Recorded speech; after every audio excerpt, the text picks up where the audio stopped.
3 राज्यों में जीत पर सवाल, बीजेपी जीती, ईवीएम पर सवाल, तेलंगाना में क्या हुआ फिर? तेलंगाना में ईवीएम सब बढ़िया चल रही थी। बिल्कुल बिल्कुल सही। देखिए पूर्णिमा, मुझे लगता है कि चुनाव हारने के बाद हताशा निराशा होती है, ये लाजमी भी है, होना भी चाहिए।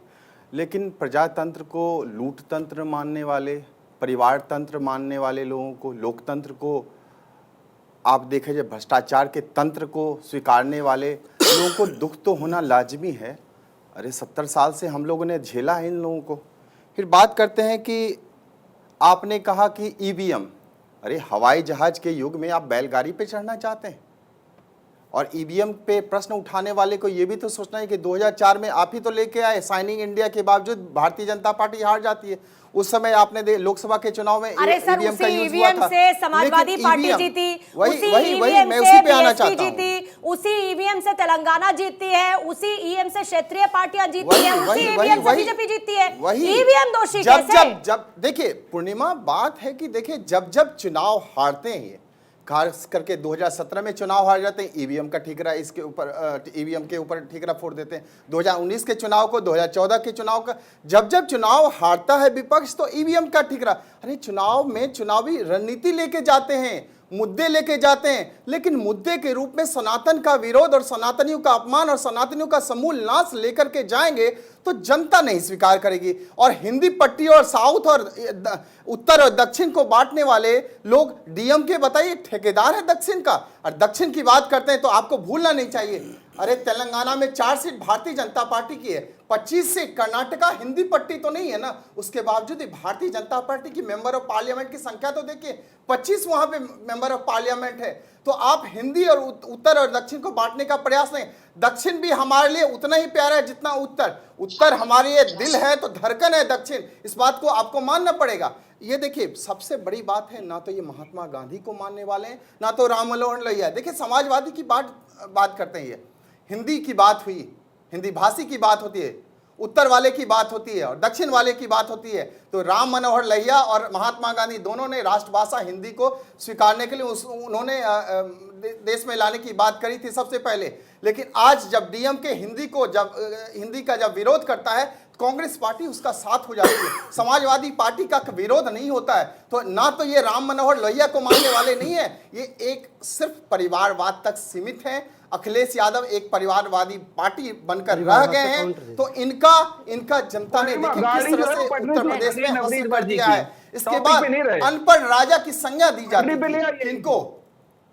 नरेंद्र मोदी जी को एक मैं ग्राफ लेकर के आए हूं कि आज IMF, मेरा रिमोट जल्दी से सर इस पे, क्योंकि जोशी जी भी रिएक्ट करना चाह रहे हैं और जवाब साहब भी जल्दी से क्या लाया? फिर आपको भी हैक कर लिया गया,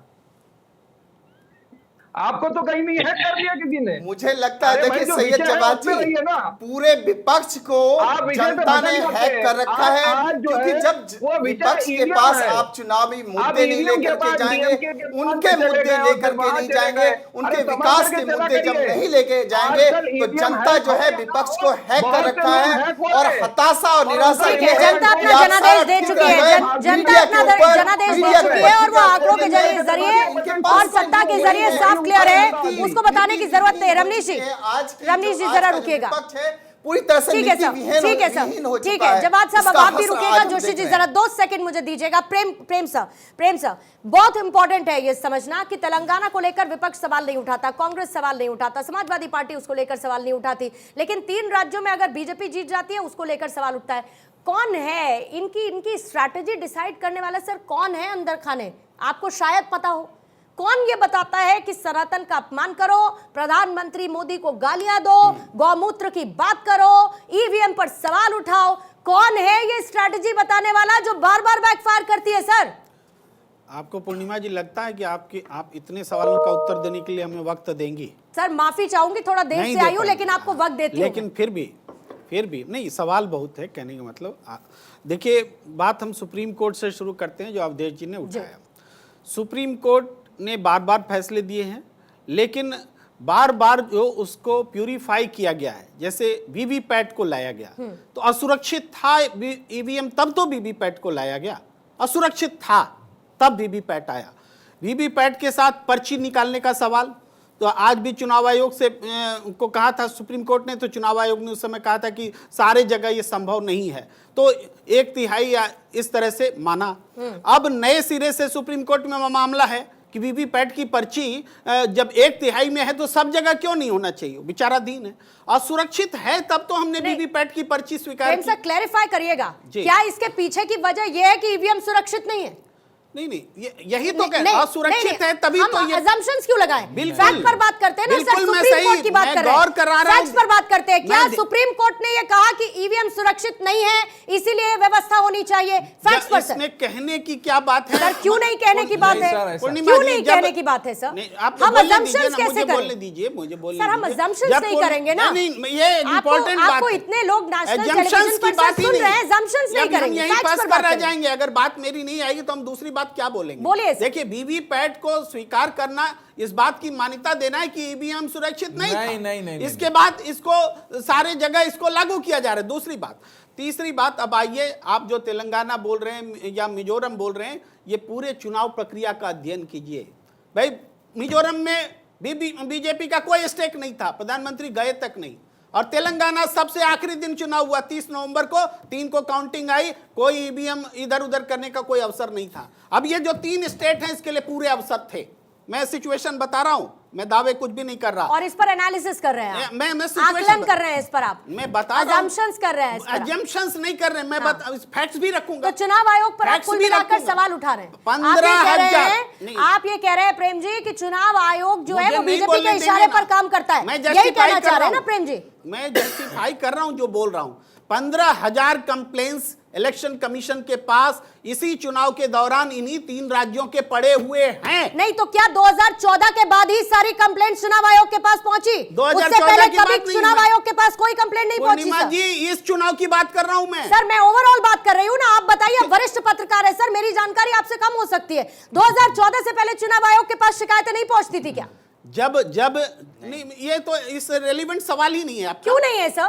क्यों नहीं है? अगर आप आज के चुनाव पे और आप सीधे सीधे चुनाव आयोग पर सवाल उठाते हुए ये इशारा कर रहे हैं कि चुनाव जो है कंडक्ट तारीख के हिसाब से बीजेपी के इशारे पर किया गया, तो सरकार 2014 के बाद आई ना, उससे पहले बताइए सर, उससे पहले बताइए सर। सुनिए ना, 15,000 शिकायतें पड़ी हुई हैं तो ये सवाल ही हैं, मैं थोड़े सवाल उठा रहा हूं। 15,000 शिकायतों के रहते हुए रिजल्ट कैसे डिक्लेयर हुए?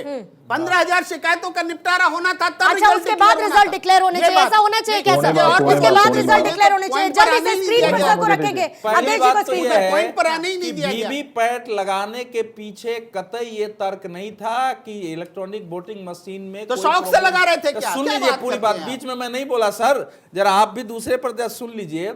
सुप्रीम कोर्ट ने भी कहा है और वहां चुनाव आयोग के तर्क को स्वीकार किया कि वीवीपैट लगने के पहले भी ईवीएम बिल्कुल सुरक्षित और क्रेडिटेबल था, लेकिन लोगों ने सवाल उठाया है तो उसको प्रमाणित दिखाने के लिए कि आप जो डाल रहे हैं सही है और आगे सवाल ना उठाया जाए, इसके लिए वीवीपैट लगाया गया था, न कि वीवीपैट लगाने में ईवीएम में कोई चेंज नहीं किया गया, केवल उतना ही सॉफ्टवेयर डाला गया कि यहां जो डालेंगे वो वीवीपैट में निकल जाएगा, इसलिए वीवीपैट से ईवीएम। दूसरी बात जो आप कह रहे हैं, सीधा संबंध है, ऐसा है कि शिकायत इधर वोट डालेंगे उसमें जाएगा, इसका निराकरण करने के लिए लगाया गया है। जगह जगह 50 वोट किसी को दोगे, वोट कमल पे जाएगा, इसका निसंदेह का निराकरण करने के लिए वीवीपैट आया। आप कैसे बोल रहे हैं कि लेकिन वो शिकायतें अगर असुरक्षित प्रमाणिक नहीं था? होती हैं तो बिल्कुल कोई असुरक्षित कैंडिडेट था। अगर बिल्कुल आप क्वेश्चन इस होता है तो मुझे